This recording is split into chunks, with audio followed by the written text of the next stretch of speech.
Hello दोस्तों, आप लोग कैसे हैं। मैं आपका अपना सिंकरू सर और मेरा यूट्यूब चैनल सिंकरू क्लासेज में आपका स्वागत है। आज हम क्लास 11 का बायोलॉजी पढ़ेंगे और बायोलॉजी के अंतर्गत हम पढ़ रहे हैं। ये देखें कि मतलब अभी तक तो हम तो सजीव और निर्जीव के बारे में पढ़ें।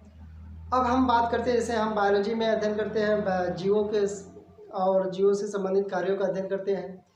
तो इसके अंतर्गत हम पढ़ेंगे कि जब जीव विज्ञान को दो कैटेगरी में बांटा गया है, एक जंतु विज्ञान और एक वनस्पति विज्ञान।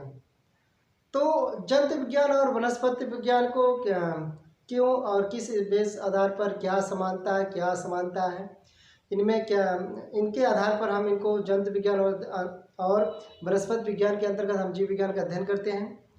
तो इसमें आज हम पढ़ेंगे जंतुओं और पादपों में अंतर।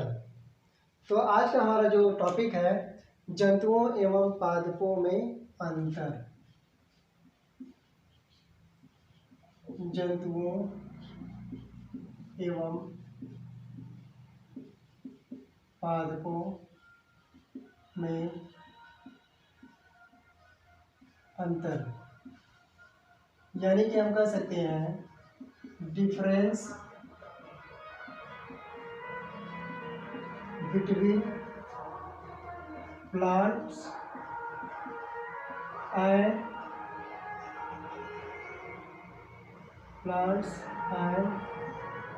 एनिमल।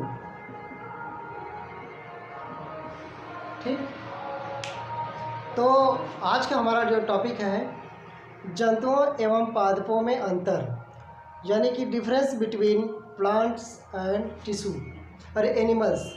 तो आज हम प्लांट्स और एनिमल्स के बीच क्या डिफरेंस है इसमें देखेंगे। तो हम इसको 3 कैटेगरी में बांटते हैं। ठीक, एक सामान्य लक्षण हम लिखेंगे, एक में सामान्य लक्षण, एक में होगा जंतु और एक में होगा पादप। तो सामान्य लक्षण के अंतर्गत हम पहला टॉपिक आप देखेंगे शारीरिक संगठन। शारीरिक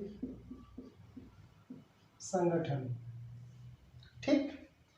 तो शारीरिक संगठन में हम देखेंगे कि पादपों और जंतुओं में किस प्रकार से डिफरेंस है। तो अगर हम शारीरिक संगठन बात करें तो शारीरिक संगठन के आधार पर जो जंतु होता है, जंतु का जो शरीर का संगठन होता है वह जटिल होता है। जंतुओं के शरीर का जो संगठन होता है वो क्या होता है, जटिल होता है। और इनमें जो होते हैं अंग तंत्र होते हैं, क्या होते हैं, अंग तंत्र के अतिरिक्त जो होते हैं कई अंग भी होते हैं।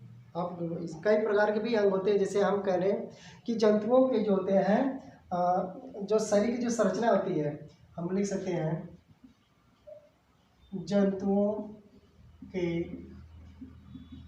शरीर का शारीरिक संगठन,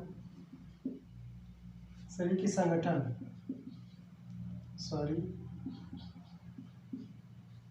जटिल होता है, जटिल होता है। ठीक, क्या होता है, जटिल होता है। इनमें अंग तंत्र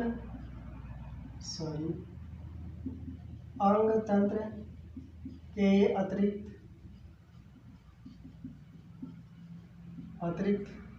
कई प्रकार के अंग पाए जाते हैं। ठीक, अगर यही बात हम पादप में करते हैं, किसमें पाया जाता है, तो पादपों के शरीर की संगठन क्या होती है, सरल होती है। कैसी होती है, सरल होती है। ठीक, कैसी होती है, सरल होती है। इनमें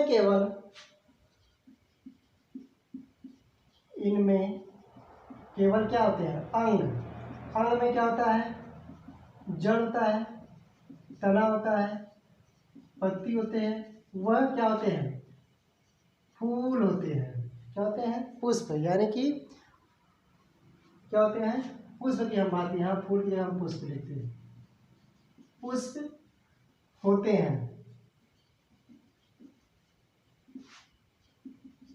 तो यहाँ पे क्या देखें हमने, यहाँ पे डिफरेंस क्या देखा, तो यहाँ पे देखिए जंतुओं का शरीर का संगठन क्या होता है, जटिल होता है, बड़ी कॉम्प्लेक्स होती है, और इनमें कई ऑर्गन होते हैं, ठीक है, ऑर्गन सिस्टम होते हैं, जैसे पाचन तंत्र, शोषण उत्सर्जन, पाचन, शोषण, उत्सर्जन, परिसंचरण, प्रजनन, इसमें कई सिस्टम होते हैं जो अलग अलग होते हैं, और इसके अतिरिक्त कई अंग भी होते हैं, जैसे आई हो गया, नोज हो गया, ठीक है, हाथ पैर, तो ये सर, तो ये सब क्या होते हैं, कई अंग, मतलब अलग से अंग होते हैं कई प्रकार के, और साथ ही साथ ये जो संगठन होता है इनके शरीर का, वो क्या होता है, जटिल होता है। लेकिन अगर यहीं पे हम पादप की बात करते हैं, तो पादप में क्या होता है, पादपों के शरीर की जो संगठन होती है वो क्या होती है, सरल होती है। कैसी होती है, सिंपल होती है, और इनमें केवल क्या होते हैं, जड़, तना, पत्ती व पुष्प होते हैं। इनमें केवल क्या होते हैं, अंग के रूप में जड़, तना, पत्ती व पुष्प होते हैं। तो इसके बारे में हम, इसका अध्ययन करने में हमें काफ़ी आसानी होती है। दूसरी बात करते हैं हम, दूसरा डिफरेंस क्या हो सकता है, वृद्धि। जंतु और पादप में दूसरा डिफरेंस क्या है, वृद्धि। तो दूसरे वृद्धि में क्या होता है कि इनमें वृद्धि जो होती है जंतुओं में, इनमें वृद्धि निश्चित अवधि तक होती है।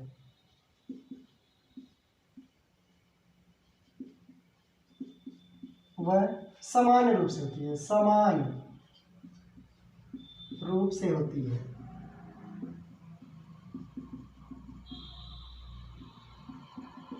ठीक, अगर हम इसमें बात करते हैं, इनमें वृद्धि, इनमें मतलब पादपों में वृद्धि, इनमें वृद्धि जीवन पर्यंत होती है, वह असमान रूप से होती है।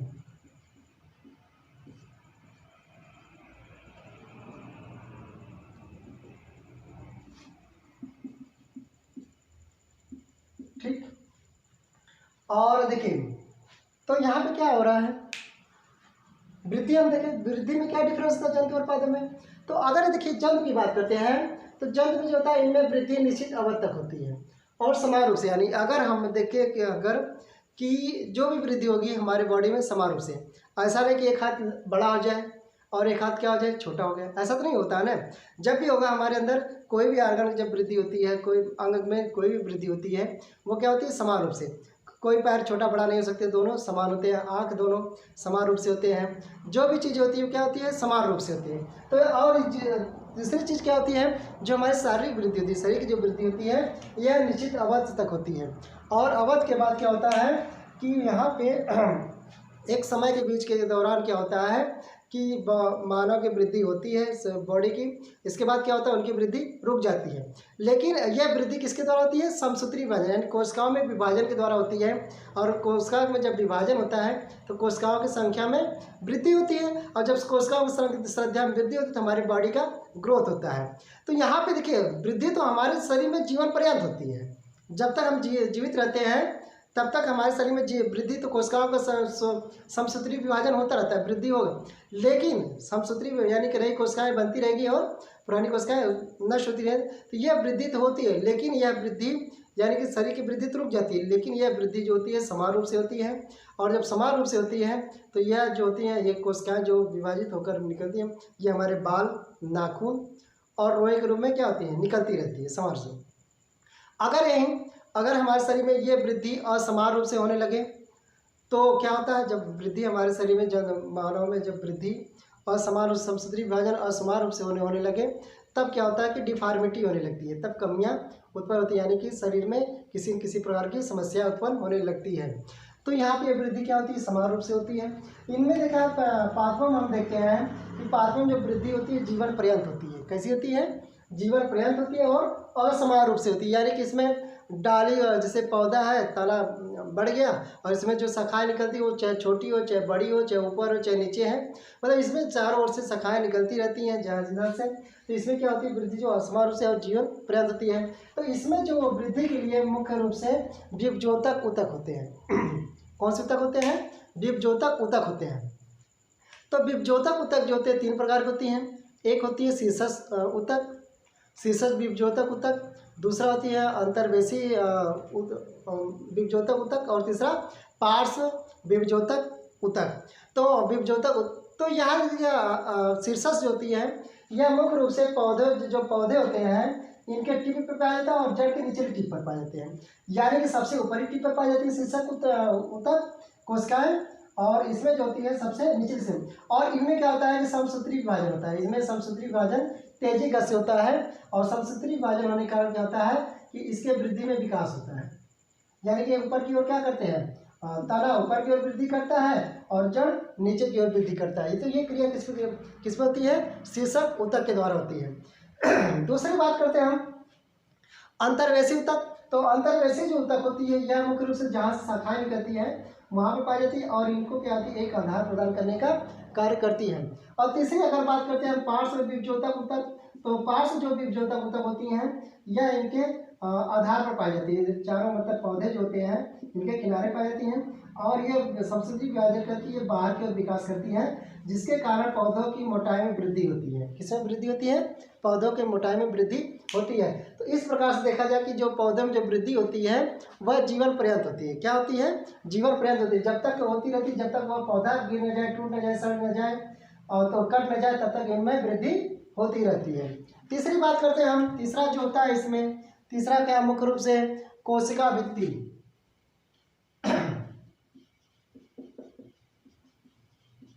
तीसरा अंतर क्या है? कोशिका भित्ति।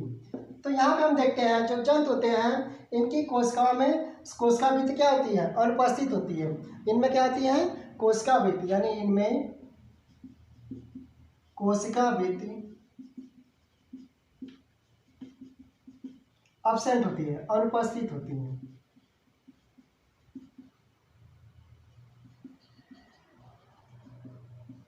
ठीक, अगर हम बात करते हैं जंतु में केवल कोशिका भित्ति के नीचे जो यहाँ पे केवल कोशिका कला पाई जाती है। क्या पाई जाती है? कोशिका कला। यानी कि जंतु कोशिका में हम क्या पाए जाते हैं? कोशिका कला पाई जाती है और कोशिका भित्ति क्या होती है? अब्सेंट होती है। ठीक, और अगर हम पादप की बात करते हैं तो पादप में क्या होती है कि इनमें कोशिका भित्ति उपस्थित होती है। कोशिका भित्ति क्या होती है? उपस्थित होती है। कोशिका भित्ति क्या होती है? उपस्थित होती हैं। और ये किसके बने होते हैं? और ये सेलुलोज के बने होते हैं। किससे बने होते हैं? सेलुलोज के बने होते हैं। सेलुलोज का बना होता है।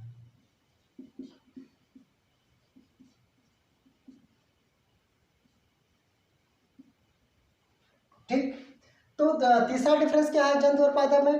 तीसरा डिफरेंस है कि इनमें जो होती है जंतुओं में कोशिका भित्ति अनुपस्थित होती है। क्या अनुपस्थित होती है? कोशिका भित्ति अनुपस्थित होती है। इनके जगह पर केवल क्या पाई जाती है? कोशिका कला पाई जाती है। लेकिन अगर हम बात करते हैं पादप में, तो पादप में क्या होता है? इनमें कोशिका भित्ति उपस्थित होती है और ये कोशिका भित्ति किसकी बनी होती है? सेलुलोज की बनी होती है और इनके नीचे क्या होती है? कोशिका कला भी पाई जाती है। यानी कि दोनों होती है। पादप कोशिका में कोशिका कला और कोशिका भित्ति दोनों उपस्थित होती हैं। ठीक, तो यह गई तीसरा। चौथा बात करते हैं हम पर्णहरिण।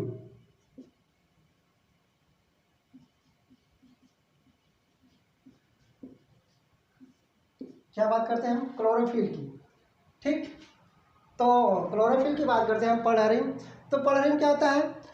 यह जो होता है जंतुओं में क्या होता है? अनुपस्थित होता है। जंतुओं में क्या होता है? अनुपस्थित होता है और इसी कारण क्या होता है कि जंतु अपना पौधा स्वयं नहीं बना पाते हैं। ठीक है, यानी पर्णहरिण के कारण क्या होते हैं? पर्णहरिण जंतुओं में क्या होता है? जंतु कोशिका में अनुपस्थित होते हैं और जिसके कारण जो होता है जंतु अपना भोजन स्वयं नहीं बना पाते हैं और अपना यह मुख्य रूप से भोजन के लिए दूसरे जीवों पर निर्भर होते हैं। इसलिए से हम क्या कहते हैं? परपोषी कहते हैं। क्या कहलाते हैं? परपोषी कहलाते हैं। लेकिन अगर हम बात करते हैं यहीं पे पादप कोशिका की बात करते हैं, पादप की बात करते हैं, तो पादप में जो होता है यह जो होता है पर्णहरिण उपस्थित होता है। पादप में क्या होता है, परारीन उपस्थित होता है, और उपस्थित के होने के कारण क्या करता है, प्रकाश की उपस्थिति में प्रकाश संश्लेषण,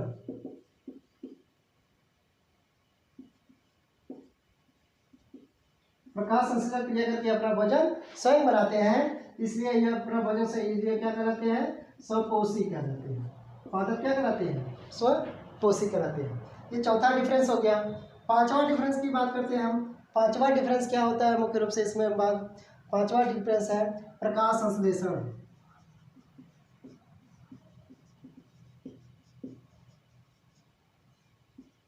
प्रकाश संश्लेषण यानी फोटोसिंथेसिस।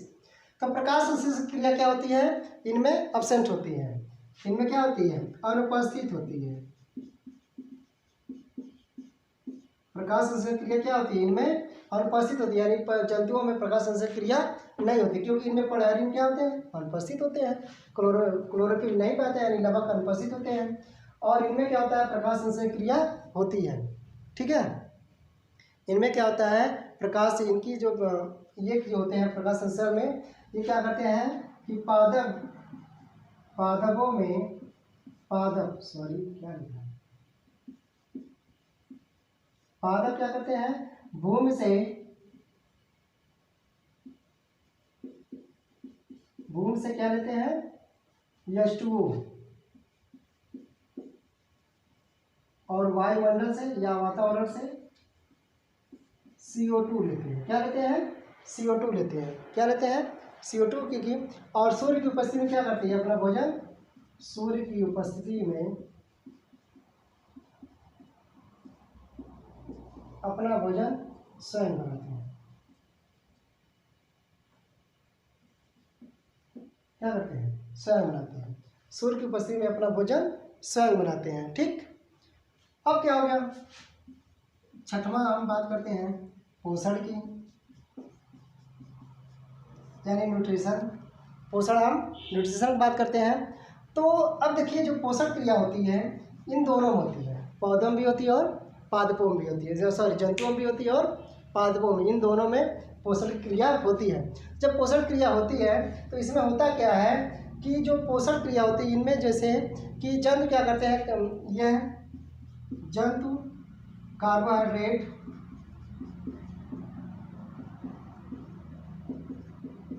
वसा, प्रोटीन आदि के अतिरिक्त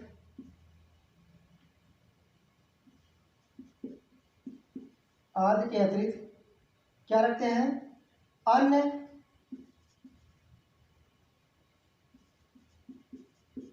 कार्बनिक, क्या करते हैं, अन्य कार्बनिक पदार्थ पादपों से प्राप्त करते हैं। कार्बनिक पदार्थ किसे प्राप्त करते हैं, पादपों से प्राप्त करते हैं। किसे प्राप्त करते हैं, पादपों से।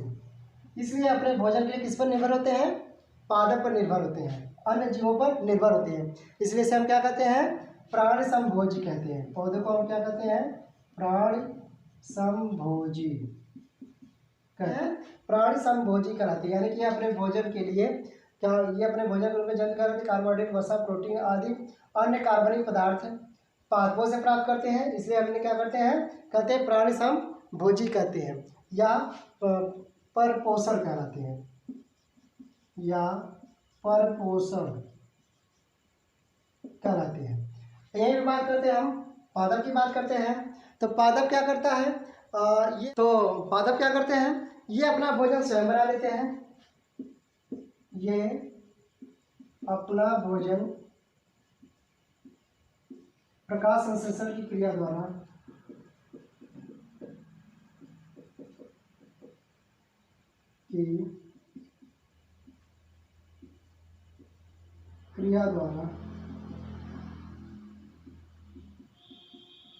अपना भोजन क्रिया द्वारा स्वयं बनाते हैं। इसलिए इन्हें क्या कहलाते हैं, ये क्या कहलाते हैं, ये तो प्राण संभोजी थी हैं, इसे हम क्या कहते हैं, पादप संभोजी कहलाते हैं। तो क्या कहलाते हैं, पादप समभोजी, या हम स्वपोषण कहते हैं, स्वपोषण। ठीक है, क्या कहलाते हैं ये? स्वपोषण कहलाते हैं। तो यह प्रक्रिया लगभग हो गई। अब इसमें आगे हम देख तो अच्छा, अगला डिफरेंस हम देखते हैं। तो अगला डिफरेंस क्या है? गति, यानी कि मोमेंट। ठीक, तो जंतु क्या करते हैं? अपनी आवश्यकताओं की पूर्ति के लिए जंतु क्या करते हैं? अपनी आवश्यकताओं की पूर्ति के लिए क्या करते हैं? एक स्थान से दूसरे स्थान को गति करते हैं। तो यानी कि हम कह सकते हैं सभी जंतु आसानी से गति करते हैं। परंतु अगर हम पादप की बात करते हैं तो पादप क्या होते हैं? स्थिर होते हैं। पादप क्या होते हैं? स्थिर होते हैं, परंतु जड़, तना आदि आवश्यकता अनुसार इधर उधर मोड़ सकते हैं। तो हम क्या लिख सकते हैं कि अगर देखा जाए जंतु, सभी जंतुओं में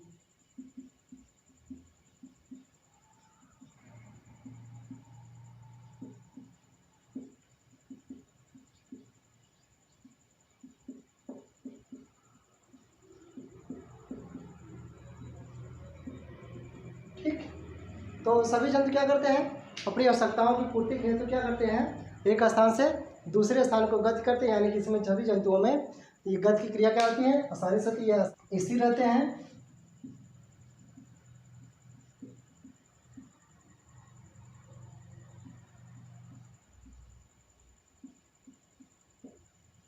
पादप स्थिर रहते हैं, परंतु जब इसमें क्या होता है कि जड़ तथा जड़ व तना क्या होता है? जड़ व तना।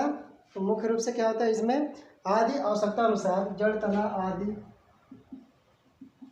आवश्यकता अनुसार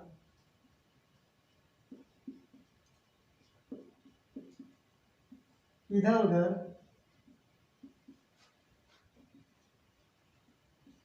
मोड़ सकते हैं। क्या सकते हैं? मोड़ सकते हैं। तो हमने बताया था कि जैसे कि पौधा क्या होते हैं? प्रकाश की ओर गति करते हैं, प्रकाश की ओर क्या होते हैं? मुड़ जाते हैं। इसे उसे हम क्या कहते हैं? प्रकाशानुवर्तन कहते हैं। ठीक, या कुछ पौधे ऐसे होते हैं जिनको छूने मत, यानी संवेदनशील होते हैं, जिनको छूने मत क्या होता है? उनमें परिवर्तन होता है। यानी कि जैसे हम छुई मुई पौधे की बात करते हैं, जब हम छुई मुई के पौधे को छूते हैं तो अगर उनकी पत्तियाँ ऐसे खिली रहती हैं, जब हम छूते हैं तो इस तरफ कटुट जाती हैं। वर्तिन गति, कंपन कुंचन गति, कंपन कुंचन गति। तो यह कंपन कुंचन गति के कारण क्या होता है कि इनमें गति इधर उधर ये मुड़ सकते हैं, गति करते हैं। ठीक, आठवां हम टॉपिक की बात करते हैं। आठवां क्या डिफरेंस है? उत्तेजनशीलता।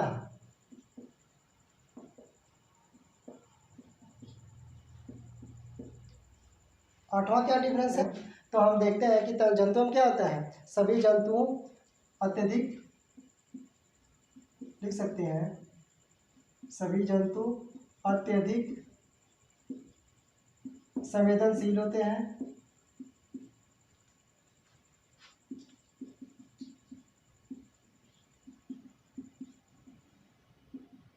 संवेदनशील होते, सभी जंतु क्या होते हैं? अत्यधिक उत्तेजनशील होते हैं। अतः इनमें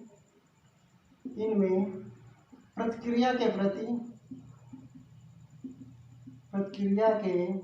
प्रति शीघ्र, प्रतिक्रिया के प्रति क्या होता है? शीघ्र तथा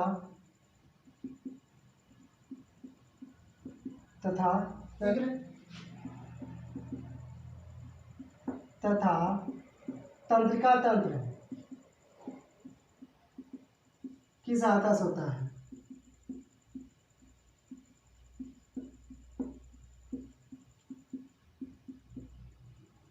होते हैं। ठीक, उत्तेजनशीलता। अब देखिए पौधों में उत्तेजनशीलता कम होती है, पादपों में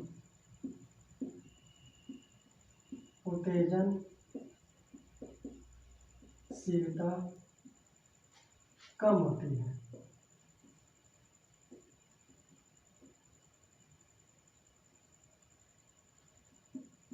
क्या होती है? कम होती है। नवा देखें हम, नवा डिफरेंस क्या होता है?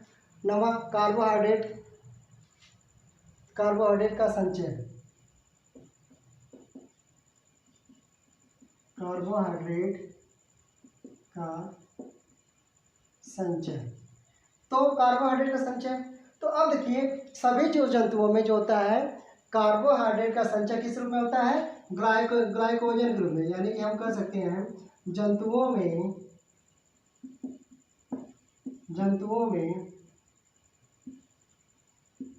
कार्बोहाइड्रेट का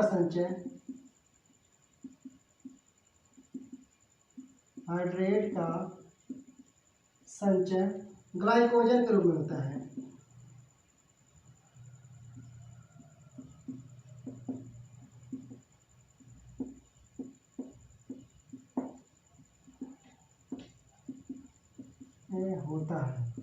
किसके रूप में होता है, ग्लाइकोजन के रूप में होता है। अगर हम बात करते हैं पादपों में, तो पादपों में कार्बोहाइड्रेट का संचय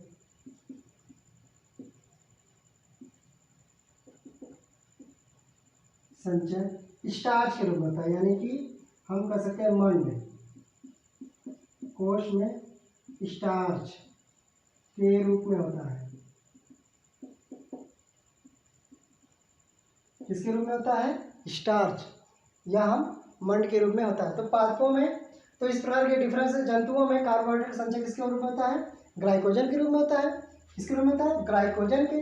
जबकि पादपों में कार्बोहाइड्रेट का संचय मंड या स्टार्च के रूप में होता है। अब हम बात करते हैं, हम 10वां इसमें डिफरेंस उत्सर्जन तंत्र।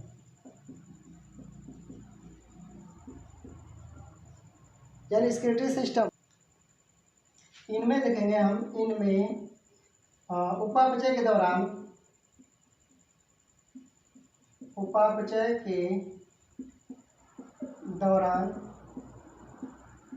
बने अपशिष्ट पदार्थों को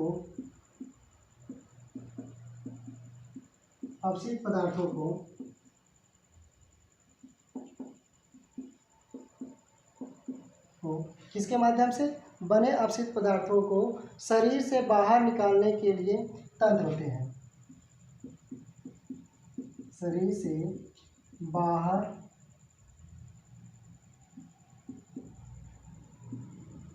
निकालने के लिए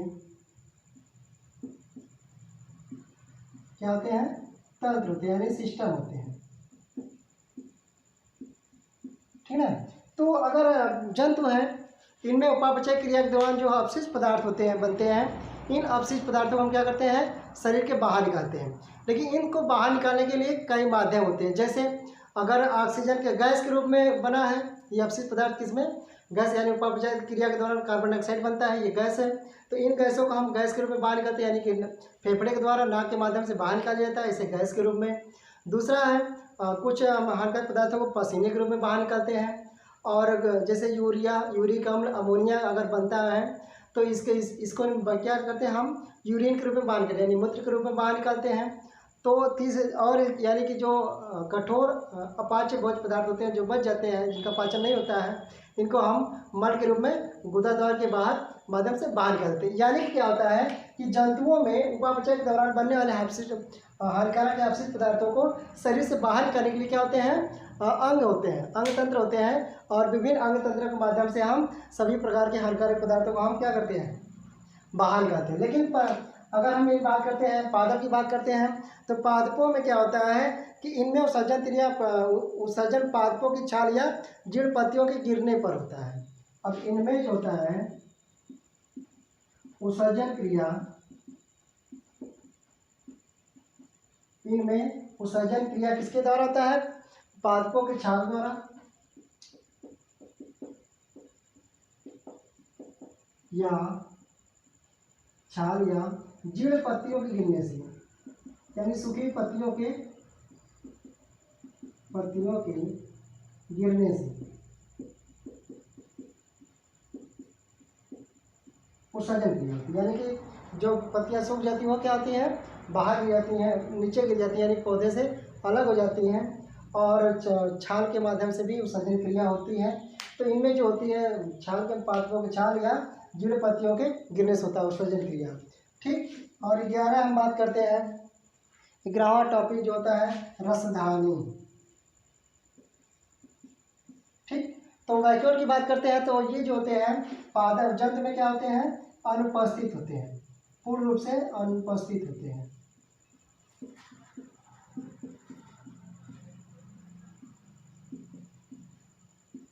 क्या होते हैं, अनुपस्थित होते हैं। इनमें क्या होते हैं, इनमें पूर्ण विकसित होते हैं, इनमें पूर्ण विकसित होते हैं। क्या होते हैं, इनमें पूर्ण विकसित होते हैं। ठीक, तो इस तरह से हम जंतुओं एवं पादपों में अंतर हम कर सकते हैं। इस प्रकार से हम जंतुओं का और पादपों का अंतर करते हैं। तो हम आज के लिए बस इतना ही, हम फिर अगले वीडियो में लेकर आएंगे। तो तब तक लिए धन्यवाद।